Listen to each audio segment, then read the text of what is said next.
হবে ইনশাআল্লাহ। ঠাকুরগাঁ 3 আসন, এই আসনে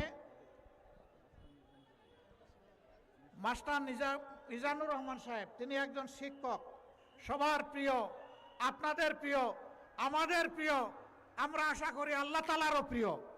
আপনারা তাকে আমরা পাল্লা তুলে দিলাম, এই পাল্লায় আপনারা বিজয়ী করবেন ইনশাআল্লাহ।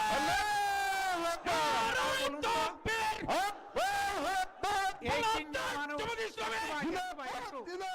একটু রে ভাই, এই তিনজন মানুষকে দেখে আপনাদের মায়া লাগে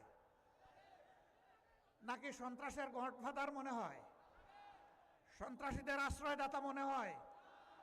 তাদেরকে মনে হয় এদেশের জাগ্রত জনতার কণ্ঠস্বর, মুক্তিপাগল মানুষের কণ্ঠস্বর। আমরা আপনাদের কাছে আমানত রেখে গেলাম, আপনাদের বুটের আমানত দিয়ে তাদেরকে আপনারা সুযোগ করে দেবেন। 5 বছর আমি কথা দিয়ে যাচ্ছি, এই তিনজন আপনাদের আমানতের পাহারাদার হবে, চৌকিদার হবে ইনশাআল্লাহ। এখানে বন্ধু সংগঠনের নেতৃবৃন্দ এসেছেন, পার্শ্ববর্তী জেলা থেকে অনেকে এসেছেন, এনসিপির নেতৃবৃন্দ এসেছেন, খেলাফত মজলিসের এসেছেন, তারপরে আমাদের জাগপার নেতৃবৃন্দ এসেছেন। তাদেরকে আমরা একটু সামনে আসার জন্য বলছি। আমরা তাদের কথা শুনলে নিজেরাই উপকৃত হতাম, ঠাকুরগাঁওবাসী উপকৃত হতো। কেউ বলতে পেরেছেন, কেউ বলতে পারেন নাই। ভবিষ্যতের জন্য জমা রেখে দিলাম।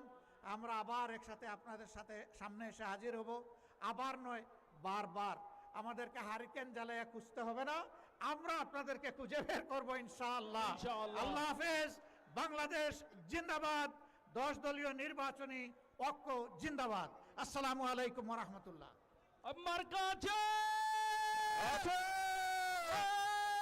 কোন মার্কা নবী পাল্লা, জানিয়ে দাও, নবী পাল্লা, জিতে যাবে নবী পাল্লা, আগামী সংসদে নবী পাল্লা। নারায়ে তাকবীর। আল্লাহু আকবার।